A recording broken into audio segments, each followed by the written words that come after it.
All right, hey, as promised, today we're here downtown Harrisburg at the Pennsylvania Pump Primers. With me is Mike Rue. Mike Rue is the head honcho here. He's kind of the one that holds everything together to get this event going. He works hard throughout the year to make this happen. So I'm going to give Mike a chance to introduce himself and tell you what this event's all about and how it started and where we got to be today. Mike? All right, we'll do it. So I'm Mike Rue. I'm the annual muster chairman, which basically means I coordinate. I have a ton of workers, and I just coordinate all the little teams, kind of like the fire chief. He got suckered into the job. Suckered into the job. I didn't want it. Everybody else aged out. We have the muster every year, July 12th or whatever Saturday falls around that. The week after that, we have a post-muster meeting, and we figure out what went wrong and what went good. And then we take a little breather till the spring, and we're back into it again almost every day, getting this ready. Basically what this is, it's a Pennsylvania chapter of SPAMFA, which is the Society for the Preservation and Appreciation of Antique Motor Fire Apparatus in America. Can you say that real quick? SPAMFA. Took me a long time. So we're a local chapter, and it was started back in 1975 by a group of Harrisburg area firemen who ended up luckily getting a hold of some old relic fire trucks, some Aaron's Foxes, and true old antiques. The city let them come down here and do pumping out of the river. Then all of a sudden one day, I'm sure some alcohol was involved, they all decided they wanted to start a club. So I think it was 1975. I think they started in 74, but they organized in 75. Very cool. And we've been going strong ever since, only skipping 1 year for COVID. So this is the 50th anniversary. Next year will be the 50th muster. Very cool. So, and it's just evolved and gotten bigger. This is probably our biggest year. We had 125 trucks registered and right around 100 flea market spots. And to have a flea market spot here, it has to be fire truck part or some kind of fire interest related. Makes sense. You can't come here and sell baskets or something. It's got to be fire. Everything here is fire related. We have hose games for the kids to spray water, knock things down. They love that. And we have firefighter games, just barrel to barrel, bucket brigade, stuff like that. We have about 4 teams, the same teams every year, but they have a blast. And then we give out at 3:30. We do judging for static and Riverside. And right about 3:30, we give out awards, probably almost 100 awards. Wow. Now, nothing ecstatic. We give everybody a participation award, and then you get a small plate to put on that award if you win. Some people win 5. Awesome. So what I find intriguing, what I love about this event, how it starts off with the parade coming from the farm show complex to downtown, which is pretty cool. It's a motorcade. Motorcade, you're right, yes. We're not allowed to say parade. A parade in Harrisburg costs thousands of dollars.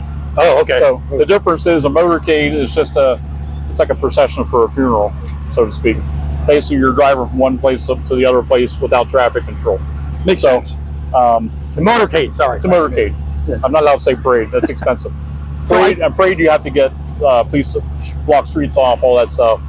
And that's when everybody lines the whole town and everything. But it's the same thing. Same thing. No, it makes sense. Basically, it's a response parade. Lights and siren, have fun. Yeah. Try to do it as safe as possible. Very cool. So now we have a lot of safety rules. Yeah, no, it makes sense, and for good reason, you know. Yeah. So I am myself a big Mac fan, as I found out Mike is as well. Oh, yeah. There's quite a few Macs here today, which you'll probably see at some point in this video. So you have one yourself, correct, Mike? I do. Yeah, Mac is the big name at our muster. Seagrave from American France are probably the second and third. Everybody loves to buy a Mac, so everybody buys a Mac CF. Yeah. I have a C model, which was before the CF. The last year they made them, and it hasn't been here since I've been the chairman. Interesting. Because I don't really have the ability to handle it. Well, he's tied up. My other little truck I did bring this year, just because it was the 50th anniversary, and it was kind of a logistical nightmare, but I made it work. I can imagine. So speaking of which, there's a lot of planning that goes into this, right? So did you want to give a shout out to any of your volunteers or what you do throughout the year to build up to this day? Well, we have our main thing is the pumping, and then we have our judging of the apparatus, the stuff that's parked up top and all the stuff on the river. The flea market is a big element. I have 2 guys, Tim Myers and Lou Klepich. They team up, they head that up and make sure everybody fits in their little spot without fighting. I have an awesome kitchen crew. Most of the guys are from the Mifflinburg area. Cool. There's a couple other from the Harrisburg area to get together. They've added new food last couple of years. burgers, and they do now do breakfast, which we never had. Cool. Breakfast and coffee. And of course, we have the team games. That's our main elements of the muster. Very cool. And then, of course, our award ceremony at 3:30. Cool. What I find intriguing is there's so much else going on. I mean, the pumping's cool, right? That's like the main thing, but there's so much other here to check out while you're One year walking we around. had a train here. No kidding. They brought the train, the fire train, Yeah. and they parked right up here for the whole muster.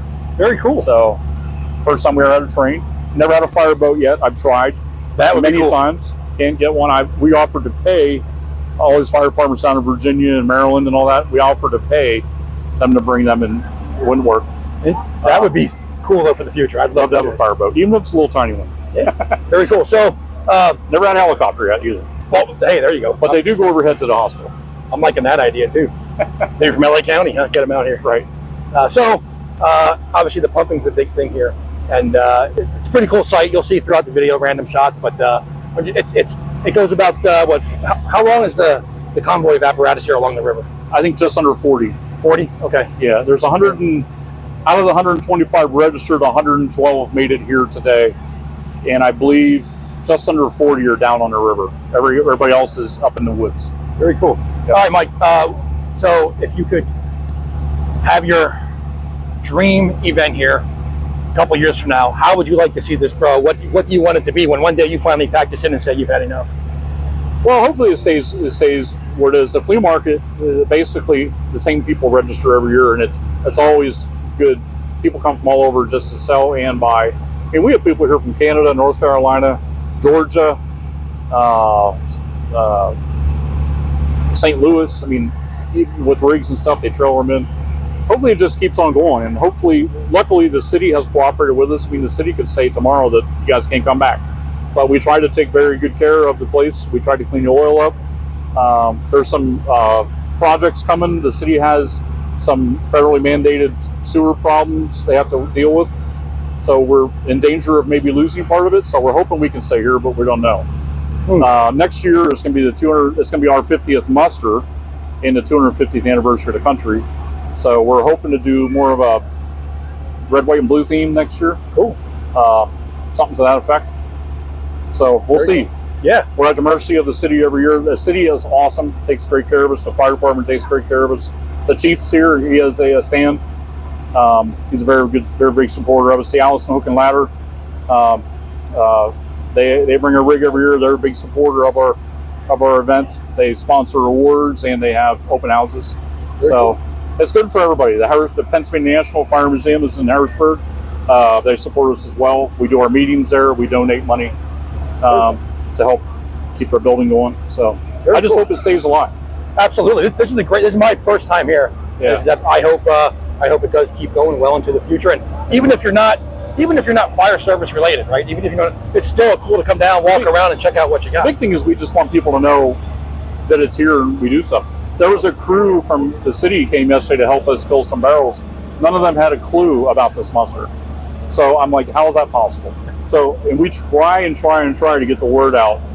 I mean, I share the Facebook thing like every day. And I just don't understand how people don't know we're here. But it blows my mind when people walk in and say, I've never seen this before. Interesting. I'm like, I've been coming here. I never lived in this. I moved down here in the 90s. And I lived up north, and I always came here. I mean, it's the place to be. And the first year was 1975? 75. Very cool. The first year they organized. I think they had a couple meetings years before down here messing around, just doing some pumping. And we've done a lot of changes. There used to be ladder truck rides. That kind of went away. So we've evolved over the years. Very cool. So, well, there you go. If you haven't been here yet, next year, 50th anniversary, along with our nation's birthday too. So it should be a good year. Mike, any parting words for anybody? You want to give a shout out to your website or anybody that's maybe considering coming and giving that kind of oomph to get down here? Our website's not very active, unfortunately, but it exists. Pennsylvania Pump Primers. So if you want to know about our event and when it's going to be, check that out. We also have a Facebook page, obviously Pennsylvania Pump Primers. It's a weird title, but that's us. Okay. It's not hard to find. And we always have, it's not till about March that the advertisements are on there for the following year, but it's always the same Saturday. All right, down here on the river pumping with me is William Clark. William traveled over 300 miles to be here today, to come here and show off his apparatus. An 82 American LaFrance? That is right, American France Century Series. Very good. You can hear this baby purring right now, the Max and the American LaFrance. I love them. So, how many years have you been coming here? 20 years. 20 years. I used to come on my 1935 Maxim. Very cool. Do you have any other collectibles, or just the American LaFrance? I got enough to run my own fire department. I have this truck, 1935 Maxim, 1954 Ward LaFrance, and 1925 Rio Speedwagon. Nice. A few others I'm currently restoring. Very cool. Asking how many trucks I own, that's a rhetorical question. It never ends, right? You'll probably buy another one at some point too, I guess. The chief wanted to turn my shop into Company 3. The first thing you got to do is chief is repaint everything yellow, because you don't got yellow trucks in our department. Well, William, thank you very much. Your truck's beautiful. Thank you for coming out today. And again, you come down here, there's people from all over the country that come to this, which I think is really cool. And any final words you want to have for anybody out there, that any other shows that you attend that you're going to have this apparatus at? Going to these anti-fire patrols are a real blast. If you like old fire trucks. Yep. Really good people, and it's a great time. Very cool. Very cool. Well, thank you, William. Thank you for your time. Thank you for your time, sir. All right, hey, check this out. Still down on the riverfront, but this is a hand-drawn, sometimes horse-drawn, hand pump cart from 1855, the Penn Yan Fire Department in New York. This is a true piece of Americana firefighting here, man. I love this stuff. This is what I really want to see. With me is Marty. Marty was kind enough to bring this here today. And Marty, I'm going to give you a moment to introduce yourself, and then we'll go for a little tour around the hand pump and show us some of the cool stuff about it. I will. I'm Marty McCerter with the Penn Yan Fire Department. I'm a former chief of that department, and I was involved in the initial restoration of this unit. Back in, we finished it in 1976, and we've been showing it ever since. And we pump with it whenever we take it out. If we can get a crew to pump, it takes quite a few guys to do it. And we've had a lot of fun with it over the years. We've been here in Harrisburg numerous times, and it's always been fun. The unit was built in Rochester, New York by Wright and Company, or the Wright brothers, not the ones that fly, but they were machinists in the city, and they built it. And as far as any records that we can find show, Wright brothers built 10 of these. Okay. And today, this is the only one that still exists. Very cool. So a beautiful, beautiful piece here. How did you come about to be involved in this, purchasing this thing? Well, as far as the restoration and that? Yeah. Well, it just happened while the restoration was underway. I joined the fire department, and my father was one of the guys on the committee that was redoing this, so I got roped into it. So very cool. I'm glad I did. What a great project to be involved in. All right, Marty, if you don't mind, we'll take a trip around and see this thing. Well, the unit is both hand and horse drawn. It weighs 3,000 pounds. That's why it's mainly horse drawn, but it can be hand drawn with these pull ropes on the front. They can be pulled out to get more people on the ropes if they need to hand pull it. And of course, it's hand pumped. We're generally set up for drafting out of a body of water, and they would have drafted out of cisterns that were in the main street of town. And but the tub could be adapted to actually fill the tub with water and pump right out of the tub for smaller fires. But generally, it was set up for draft. And the 2 discharge gates here on the front, and then the name tags and the painting on the front are original to the machine.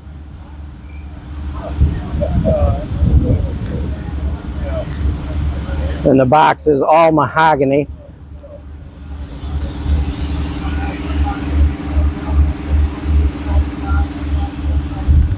As you can see, the suction hose coming into the back, we've adapted new hose to the back. As you start pumping, rocking these arms from side to side, that side goes down, this side up, and you rock like this. There's 2 9-inch pistons in here, and it's a piston pump action. And that pumps, builds up pressure in the copper dome, and then sends the water out the front as you open the gates.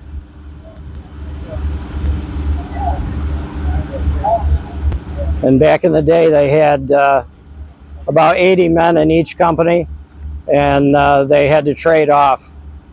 At a good working fire, they had to trade off, and there was actually record of people collapsing at the breaks. All right, here we are at one of the vendors down here at the river for the PA pump primers. With me is Kirk. Kirk has a stand set up here, and this stand and many others, we're not going to be able to feature a lot today, but we're going to get a couple. There's some really cool pieces of American firefighting history, and one is the leather bucket, as well as the trumpets that they use before, obviously, radio communication, right? I'm going to let Kirk give you a brief explanation of each one of these and the history of them, and maybe we'll learn something today. Kirk? Okay. Like he said, this was for communication purposes. Usually the officers had these. Most of the time, it's a very hectic scene, and when they had to communicate, or if they're firemen up in the upper levels of a building, they would use this to communicate. And then what they also had were the leather buckets. Leather buckets were basically the beginning of the fire service. Every man would be issued at least two leather buckets. They would have their name on it. They would have either bucket number 1 and number 2. It could have been bucket number 3, or there's more elaborate buckets that have fire scenes, eagles, and it's just all different kinds of things could be on the fire bucket. So basically, you know, they would go up, fill the bucket, and go on a bucket line, and it would go to the fire scene. All right, another one of the vendors here is Bill. Bill has a cool display here, and he has something unique that I wanted to show you guys, what we know as the old box alarm system throughout the cities. There might be some still in service throughout the country, but they're rare to find now. A lot of your collectors have them. Over the years, they've acquired them, and one particular that I found interesting here is from Grand Central Terminal. So that's good. Bill is going to introduce himself and give you a little chat about the box system and this particular box from New York City. Bill? Thank you. Yeah, Bill Fry from Jeanette, PA. Like you said, this box was a custom designed box right after the turn of the century, around 1910 or so. These were put in a Grand Central Terminal. Around that time, there was a lot of big factories coming up, and it was prestigious to get a custom-made box. So a lot of the railroads had them. Some of the big manufacturing companies had them, the automobile manufacturers. This particular one, as you can see on the top, is cast Grand Central Station Fire Department. So Grand Central Fire Department, they had their own fire department, and they still do inside the terminal to respond to emergencies. This station was number 322. So all these fire alarm boxes work off of a DC telegraph system, and that box number is unique to this box and unique to the location it was at. So if there was an emergency in the station, they would take a hammer, break the glass on here, which would let this glass fall out. When the glass broke, it allowed access to the pull hook. And then the individual to report the emergency would pull that hook down. That would send the inside mechanism to start moving. This is the inside mechanism, and you can see the wheel there. As this wheel spins around, it's just like the works of a clock. It'll tap out 3 taps, a space, 2 taps, another space, and then 2 additional taps. So that'll indicate box 322. And this wheel will go around 4 times to make sure the alarm is received properly so they can send the fire department to the proper location. One thing unique to these boxes as well is that on this side inside the door, they put a label that would indicate the nearest power shutoff. So inside Grand Central, obviously they had electrified train tracks and third rails. So if there was an emergency, this would indicate the closest shutoff for the power for the area that this box serviced.